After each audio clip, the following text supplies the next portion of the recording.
Hello guys, welcome. Collective reading tayo ngayon for no contact situation. Ano yung energy ng person mo? Okay? Give me the message. Ano yung energy ng person mo sa'yo?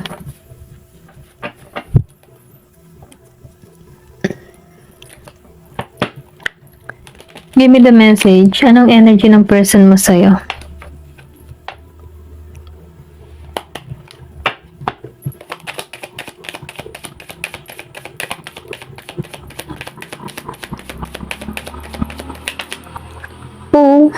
Meron ditong 8 of Cups. Nafe-feel ko dito, no? Scorpio, Cancer, and Pisces. Meron ditong inalisan, okay? Bumaga, no? Nag-ibang direction, or pwede rin sabihin, energy mo to, okay? Meron ditong umalis. Ito lang nakikita ko. Meron ditong 9 of Pentacles, upright. Virgo, Capricorn, Taurus. Page of Cups, reverse. Scorpio, Cancer, and Pisces.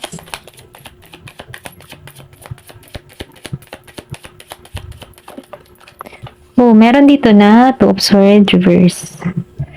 So, nakikita ko rin dito na may malaking pagbabagong nagaganap sa'yo. Kumbaga, yung iba sa inyo tapos na mag-healing. Kumbaga, andun ka na sa point na handa ka na magsimula uli. Yung iba.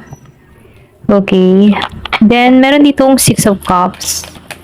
Kumbaga, yung tipo na hindi ka muna tumatanggap dito ng panibagong manliligaw o hindi ka muna nanliligaw dito kung lalaki ka, no? Kumbaga, nagigi ka dito. Yung ba tipong nagigi kang mabusisi kung sino yung pagkakatiwalaan mo. Hindi ka basta-basta makikipag-flirt, mga ganun ba? Hindi ka basta pumapasok or hindi ka basta-basta naghahanap dito, okay? Kumbaga, mas ini-enjoy mo yung pagiging mo single. Ito rin nakikita ko, yung iba sa inyo ini-enjoy yung pagiging niya single. Nakapokus siya sa kanyang stability, okay? Meron dito 2. Yung sinabi ko kanina, gusto mo ng panibagong simula, okay? Ito lang yung nafe-feel ko. Meron ka ditong Scorpio, Cancer, and Pisces, Virgo, Capricorn, Taurus, Gemini, Aquarius, and Libra. Aries, Leo, Sagittarius, okay? Ito lang yung nakikita ko. So, nafe-feel ko dito yung pagiging balance mo or pwede rin sabihin na nahanap mo yung balance para sa'yo.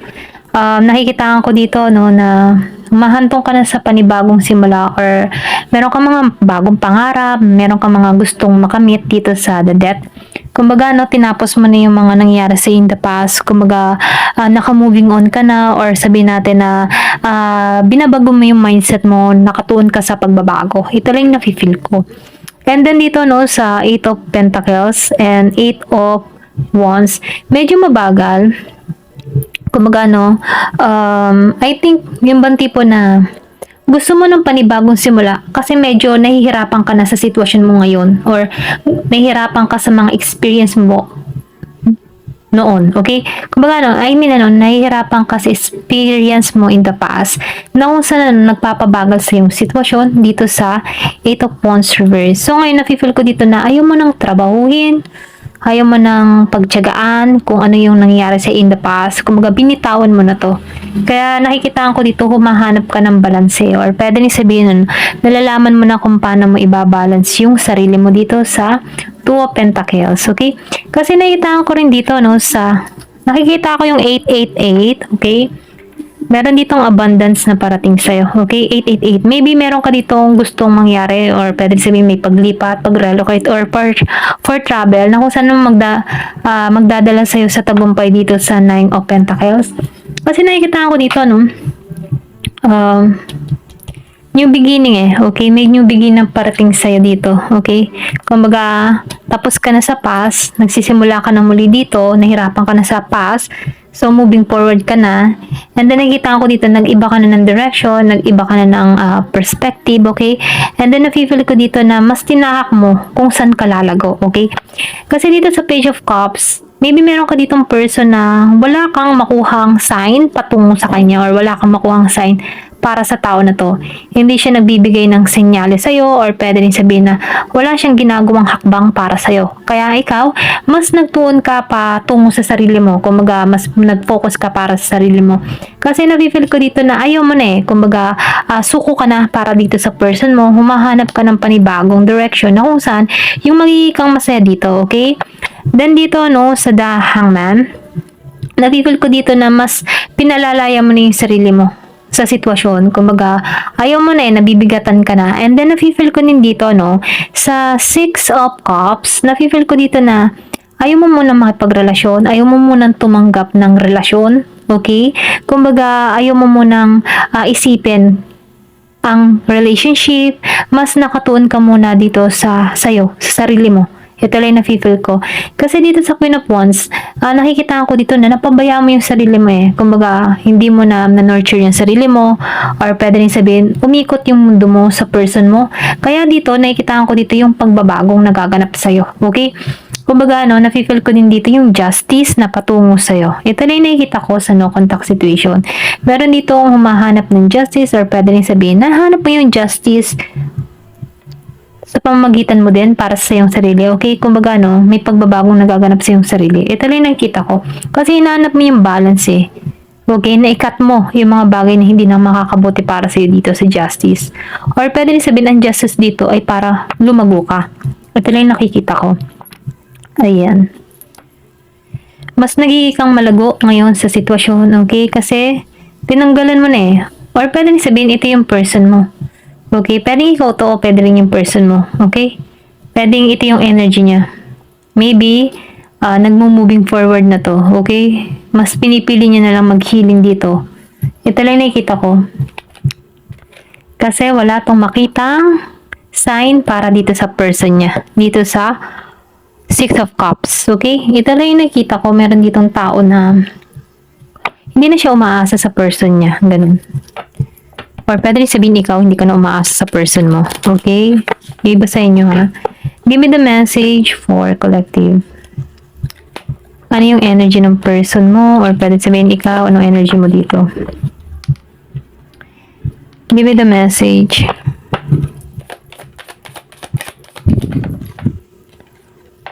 Oh, Two of Pentacles reverse. So, nafe-feel ko dito, no? Yung energy dito ng person mo, no, hindi siya nagiging balance, okay? Kumbaga, nahihirapan siya sa sitwasyon kasi ikaw mas tumungo ka na sa ibang direction eh. Ito lang nakikita ko. Pero ganun pa man, yung iba kasi dito, yung person mo, nagigipit or pwede rin sabihin, mas nakatuon siya sa kanyang financial dito sa Two of Pentacles. Hindi siya balance eh. And then ikaw dito, balance ka dito eh, sa Two of Pentacles. Okay yung sitwasyon nyo. O pwede naman vice versa kung sino dito ang hindi balanse. Okay? Alam mo naman sa sarili mo kung balanse ka o hindi ka balanse dito. Lalo-lalo na sa financial. Meron ditong The Hermit. So, nafe-feel ko dito, nagkakaroon to ng realization dito sa The Hermit. Humahanap to ng solusyon or sabihin natin na mas tinutuon muna niya yung sarili niya para sa kanyang sarili. Kumbaga, siya muna. Okay? Or ako muna para sa sarili ko dito sa The Hermit. Malakas yung Virgo. So, nafe-feel ko dito na humahanap to ng katotohanan or pwede rin sabihin na nagme-meditate to, nagninilay-nilay, kumbaga nag-iisip-isip. Maybe nasa healing process din tong person mo. Kung bakit inilalayo niya muna yung sarili niya. Humahanap siya ng kasagutan para sa inyong sitwasyon dito. Ito lang nakikita ko. Give me more information. Ano pa yung mensahe? Queen of Cups. So, nakikita ko dito, gusto ko nitong alagaan, nitong tao na ito. Gusto ko nitong mahalin. Gusto ko nitong ofera ng pagmamahal. Emotional. Kumbaga, gusto nitong magkaroon kayo ng maturity sa bawat isa. Kumbaga, yung balance. Pero ganun pa man, nafe-feel ko dito na ito yung gusto niya mangyari dito. Pero, nahihirapan pa siya sa sitwasyon, lalo-lalo na sa pera. Pero ito yung gusto niya mangyari. Or pwede rin sabihin iniisip ka ng tao nito dahil masyado kang caring, loving, or matured ka mag-isip na kung saan nakakakuha siya ng kasagutan sa'yo. Okay? Ito lang nakikita ko. Meron ditong Two of Swords. Kung makikita mo, upright and Two of Swords. Then dito sa kabila, Two of Swords reverse. So, ikaw dito, naka-moving on ka na dito sa two of sword reverse. So, siya dito, nahihirapan siya magdesisyon, okay? Kumbaga, nagdadalawang isip ng tao nito kung ano ba, pupuntahan ko ba siya, pagpapatuloy ko pa ba, or tama na, okay? Yung mga ganun, kumbaga, nai-stuck siya, binabalance niya dito, kaya nasa the hermit siya humahanap siya ng kasagutan within sa kanyang sarili, okay? Ito lang na-feel ko. So, itong tao na ito, no, humahanap to ng katotohanan or maybe tinatanong din niya sa sarili niya kung dapat ba bang ipaglaban to or mahal ka ba niya, okay? Totoo bang mahal ka niya or mahal mo ba siya? Mga ganun ba? Humahanap to ng kasagutan dito sa Two of Swords. Give me more information. Tumalsik to. So, the Chariot reverse. So, nakikita ko dito, no, nakikita ko to ng feeling loss or pwede siyang sabihin na nawawala siya, nahihirapan siya magdesisyon, okay? Kumbaga, no, nagkakaroon to ng alinlangan sa kanyang sarili dito sa The Chariot reverse. Kumbaga, wala siyang control para sa sitwasyon, wala siyang control sa connection na to. Kaya may pagka mahirap siya dito sa Two of Swords, nahihirapan siya kung paano aayusin. Hindi kasi siya balanse dito.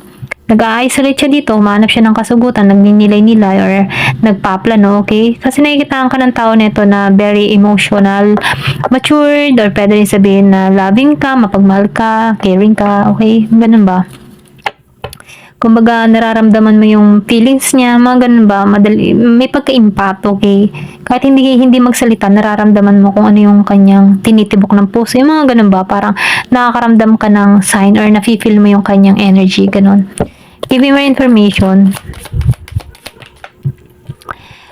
Okay.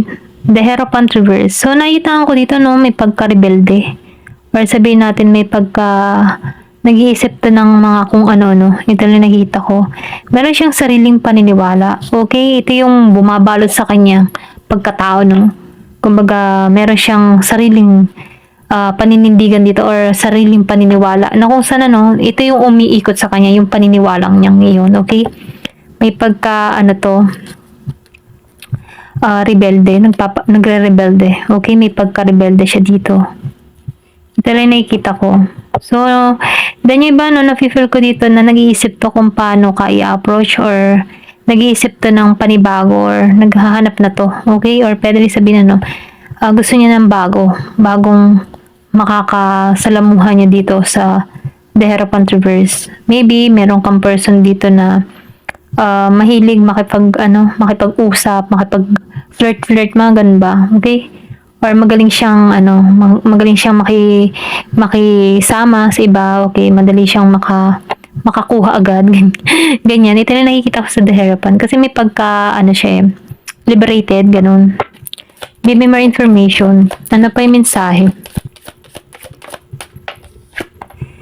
Knight of Pentacles. So, nakikita ko dito, no, maybe ikaw yung tipo ng tao na conservative, okay? Patient ka, or ikaw ay yung tipong tao na pinoprotekta mo yung sarili mo ngayon eh. Ito lang nafe-feel ko. Masyado mong kinikare yung sarili mo. Okay? Meron ako nakita dito 13-13. 13-13, okay? Tingnan nyo na sa angel number 13-13 kung ano yung ibig sabihin nito. Kasi nafe-feel ko dito yung nag-iintay ka pa dito. Yung iba sa inyo, nag-iintay ka pa. Hindi halos lahat. Yung iba sa inyo. Meron ditong year of the dog, okay? Ito lang yung nakita ko. And year of the horse.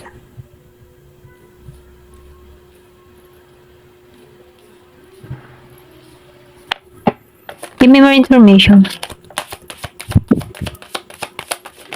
Ayan. O diba? Two of Wands. Naghintay ka nga dito. Ito rin nakikita ko. Yung iba sa inyo, no? Or pwede sabihin siya, naghihintay pa rin siya sa'yo. Dito sa Two of Wands. May pag-iintay pa to. Kung ikaw dito, inalisan mo na to, siya hindi pa umalis dito sa Eight of Cups. Dito kasi umalis ka Eight of Cups. Nag-iba ka ng direction. Pero itong tao na to, naghihintay, umaasa pa rin, nananatili siya sa kanyang nararamdaman, okay? Naniniwala siya na ikaw pa rin sa huli. Ito lang nakita ko. Nagiging siyang matigas ang ulo. Takot tong ma-abandon eh. Kaya ito yung may pag-iintay. Ito lang nakikita ko dito sa Eight of Cups. Meron ditong Five of Pentacles. The Hangman. Lumabas ang The Hangman. Diba? Ikaw dito, naka-reverse ang The Hangman. Itong taong ito, naka-upright ang Hangman. Kumbaga, nafe-feel ko dito na ikaw pinalalayan mo yung sarili mo dito. Siya hindi. Kumbaga, naninindigan pa rin na isang araw magkakasama kayo dito. Ito lang nafe-feel ko. Pero ganun pa man na nafe-feel ko dito, nahihirapan to. Yung iba sa inyo nakakaramdam ng paghihirap sa sitwasyon. Maybe, merong sakit yung person mo dito sa Five of Pentacles. Yung iba sa inyo, hindi halos lahat. Or pwede rin sabihin nahihirapan siya sa sitwasyon lalo na sa pagdating sa pera. Dito sa Five of Pentacles. Ito lang nakikita ko. Pwede may travel din dito. Meron siya mga desisyon na ginagawa. And then yung iba sa inyo, nafe-feel ko dito na nagpaplano sa future. Yung iba ha, hindi halos lahat. And then yung iba naman nagsasacrifice or pwede rin sabihin na humahanap to ng panibagong pangunawa sa sitwasyon na to. Okay?